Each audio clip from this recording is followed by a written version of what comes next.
Major league সকারের ৩ দশকের ইতিহাসে প্রথম ফুটবলার হিসেবে লিওনেল মেসি টানা দ্বিতীয়বারের মতো বর্ষসেরা খেলোয়াড়ের পুরস্কার জিতেছেন।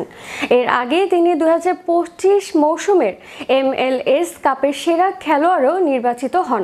এবছর তার দল ইন্টার মায়ামি নিয়মিত মৌসুমের সাপোর্টার্স শিল্ড জিততে না পারলেও পরে MLS কাপ জিতেছে। রোববার চেজ স্টেডিয়ামে ভ্যাঙ্কুভার হোয়াইট ক্যাপসকে ৩-১ গোলে হারিয়ে প্রথমবারের মতো MLS কাপে চ্যাম্পিয়ন হয় ইন্টার মায়ামি। শিরোপা জয়ের পথে ফাইনালে ৩টি গোলের মধ্যে 2টিই হয়েছে মেসির অ্যাসিস্টে।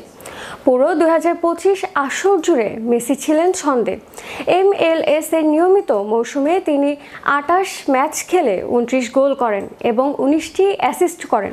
এই সংখ্যা ২০২৪ আসরের চেয়ে বেশি। সেবার তিনি ২০ গোল ও ১৬ অ্যাসিস্ট করে MVP হয়েছিলেন।